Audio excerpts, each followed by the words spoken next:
has the call. Thank you, Chair. Thank you all for being here today. The questions are about the Attack Submarines contract. Given that some estimates of the final cost to Australia for this attack submarine fleet of 12 subs may run to more than $200 billion over the life of the subs, for example, the Managing C-1000 document is Australia's attack class submarines, February 2020. Why is this considered good value for money in the face of wide criticism from reputable experts on the government-appointed Naval Shipbuilding Advisory Board, which included admirals and others? The board advised the government to consider terminating the contract with Builders Naval Group.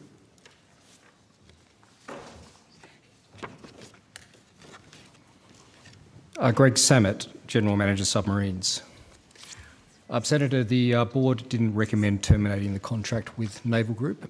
They recommended that we make sure that we are managing our risks properly as we continue our work to get into contract with Naval Group, and talked about the best alternative to a negotiated outcome when they made their recommendations. So what actually occurred was we reached a negotiated outcome with Naval Group. We entered into contract with them, and as the Auditor General concluded, we have established within the Strategic Partnering Agreement a fit-for-purpose strategic framework for meeting the government's objectives for the Future Submarine program. Thank you.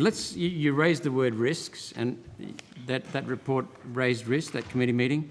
If the last sub will be delivered in the 2040s and the first delivery estimated to be in 2032-33, won't these subs be obsolete by the time they're ready for the water? No, Senator, they won't be obsolete by the time they enter the water. We're designing these boats now to meet Navy's capability requirements. Those requirements contemplate a submarine that has to operate within the timeframes of delivery. We're also designing this submarine to have appropriate margins such that through life, new technologies, as they sufficiently mature, can be incorporated into the submarines to keep them regionally superior throughout their service life. When the contract was first being considered, is it true that only 8 submarines were to be built? Not when the contract was being first considered. I've said previously in Senate estimates that the competitive evaluation process that was initiated in February of 2015, which was established to pick an international partner, used an assumption of 8 submarines. But as we've also said previously to this committee, after the decision was made to commence the competitive evaluation process, there was a Defence White Paper in which the government announced its policy to acquire 12 submarines. What was the reason for the change? Well, from 8 to 12? There was a policy decision in the White Paper of 2016 to acquire 12 submarines. That followed a process that was underway at that time, called the Full Structure Review, that accompanied the Defence White Paper of 2016. And through that process, when options were considered for the structure of the Defence Force, 12 was the number that was decided by government. The original cost quoted of around $25 billion, was that for 8 or 12? I'm not sure what original cost you're referring to, Senator. I'm told that the original cost of the program was expected to be around $25 billion. I'm not sure where that information ever came from, Senator. It was widely known that in the early stages of this project that the cost was estimated to be around 55, from memory, for 12. I'm not aware of what you're referring to, Senator. What was the original cost of the program? The very first cost when the contract was set? When the contract was set, $50 billion constant, which today in outturned dollars is $88.5 billion. That has not changed. So the $200 billion that some people are estimating? Reliable people? I think people are endeavouring to estimate not only the acquisition cost but the through-life sustainment costs, which will run out to in excess of 2080. And costs that also include, I might add, not just material sustainment of the boats, but expected costs of crewing, rations and fuel. Infrastructure is included in acquisition costs as well, Senator, yes. How will these subs be cutting edge when they use technology from the 20th century? What technology are you referring to, Senator? that technology of the subs comes from the 20th century?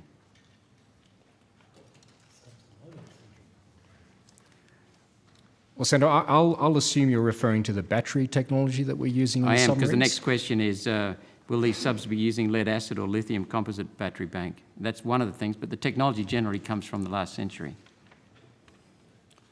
We are using proven technology in these submarines to meet the capability requirements of Navy, and I think that's what we must understand in the first instance. We're not making compromises to meeting capability requirements by simply choosing technologies. We are also being very mindful of the risks that attend the use of new technologies in something as complex as a submarine. So if we were to take the battery as an example, yes, the first batch of submarines will be delivered, or at least the first future submarine will be delivered with a lead-acid battery. We need to make that decision now, because if we don't make that now, the boat's design will not be completed, and if the boat's design isn't completed in sufficient time, we won't be able to commence building and deliver the boat by the early 2030s. What's important to understand is that in choosing the battery technology that we've chosen, we are still meeting Navy's capability requirements when it comes to parameters such as dived endurance, range, and so forth. We will continue, as we are currently doing now, to look at new battery technologies. Indeed, we have an established and funded science and technology program that is looking into a number of battery chemistries, including in lithium-ion, but there are other promising technologies out there, such as nickel-zinc. When these are sufficiently mature, and we agree that they can be safely incorporated into the submarine to meet the seaworthiness requirements of Navy, which go to the safety of our crews at sea, as well as meeting those capability requirements, or indeed expanding the capability of the boat because of what advantages that new technology might bring, we will have the option to incorporate that because, as I said earlier, we are building a submarine with margins to be able to incorporate new technology into the future. Thank you. How easily... These questions reflect concerns of our constituents, and they're very concerned when we look at the government debt right now and what has happened last year. They're very concerned at the amount of money that's going towards these subs, and they're very concerned about the value in particular. How easy will these submarines be located by potential enemies when they're so large and powered by obsolete diesel engines that apparently are easily hurt? I'm not a submariner, but that's what I understand. Well, my first response would be that diesel engines aren't obsolete. Diesel-electric submarines throughout the world use diesel engines to generate electricity, to charge batteries, to run the submarine. Again, back to the capability requirements of Navy to which we are designing this submarine. It contemplates the threats and the scenarios in which the submarines will be operating, and those requirements have been established to enable the submarine to operate in the environments in which it operates, remaining undetected to achieve its mission. Given the exponential rate of increase or improvement in technology throughout life, is there any regular or systemic review of the original assumptions? We always continue to look at new technologies and what they might bring, not only to the future submarine, but the existing submarine capability we have today. And that's a good example, perhaps, to use that for your constituents to understand how we continuously look at the ability to upgrade existing platforms that were produced some time ago. And if you look at any naval vessel, it generally has a long life. And you're right, Senator, of course, technology does evolve over the life of ships or submarines, which are typically in service for at least 30 years in many cases. Over that time frame, we have to have the ability in Australia to be able to not only maintain the systems as they're delivered, but to update them, to deal with obsolescence that might emerge, as well as upgrade them to take advantage of those new technologies so that we can maintain a capability edge or regional superiority. We do that today with the Collins class. We're upgrading the sonar suite in the Collins class. We're upgrading the communication systems in the Collins class. We continue to manage any obsolescence that may arise in the Collins class because it was designed back in the 1980s, and we have to make sure that it continues to perform well. Life of type extension for the Collins class looks at these very issues, where we will look at updating the diesel engines in the boat, as well as the main motor and power control and distribution systems in the first instance. So what I'm saying to you is that we don't design a vessel, deliver it, and expect that that's the way it will remain throughout its service life. It will be updated, it will be upgraded to ensure that it remains a potent and viable capability for the defence of our nation. Thank you. And you mentioned the Collins class, so let's go to that. Given the difficulties that have been reported about for locating enough submariners to man the current Collins class submarines, what's planned to identify and train enough submariners to man the attack class submarines should they actually be built? Senator, I'll hand that question to Chief of Navy, whose area of responsibility that falls under.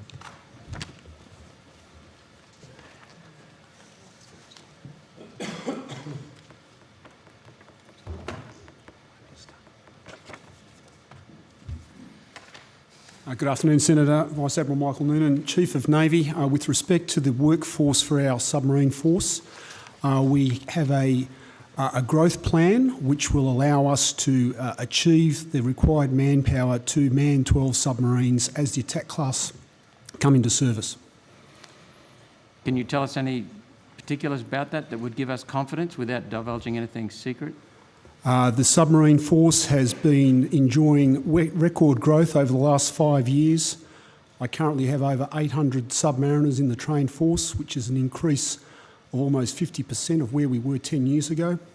And we have a separation rate from our submarine force at the moment, which is the lowest of any other trade within the Navy. I need to achieve a growth of approximately 50 submariners a year to achieve our target for the introduction of the Collins, and we are well on track. So could you just tell me the expansion, how much it expanded? Was it 50% since 50% when? in the last 10 years. 10 years. Could we man all of the Collins-class submarines 10 years ago? No, we could not. Yeah. My final three questions, Chair, they're brief ones. They're to the Minister because they're matters of policy or opinion. Given, Minister, that the Prime Minister has just said that the submarine contract will go ahead, is this to win votes because of Australian-built content? Absolutely not, Senator Roberts. As you know, and as I think Mr Samet has indicated and has been discussed in this committee for some time, both during my previous tenure and since, the Australian government and the Australian Defence Organisation, both the ADF and the Defence Organisation itself, regard submarines as a vital element of our defence strategy, essential to protecting those interests, and we will continue to stand behind the commitment that we have made, the partnership that we are invested in and engaging in.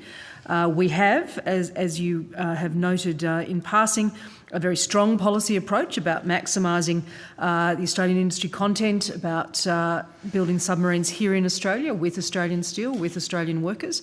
But that aside, Senator, we regard this as a vital element of our strategic approach. Has the government given... I'll leave that question. Can Australia afford this in the light of the COVID-19 restrictions from state and federal governments? That recovery will now take enormous effort from our country. Can we still afford it? And how many last questions do you have, Senator Roberts? Senator, Right. Senator, my response to you would be, how can we not afford to do it? We must do it in the interests of the factors I put forward to you in response to your previous question, and in the context of a COVID-19 recovery, the impact of the work that we are doing in defence industry, and particularly in naval shipbuilding, is absolutely vital in the Australian economy. So I would absolutely respond to you in the affirmative to say we can afford it and we will afford it. So given the risks with technology increasing and improving so much outside the area as well as inside the area, given that and the cost and the changing circumstances in Australia, isn't it time to face reality and cancel these particular submarines? Senator, I don't agree, and I think Mr Samet has done an excellent job of setting out the reasons why, including at a highly technical level. Thank you. Thank you, Chair.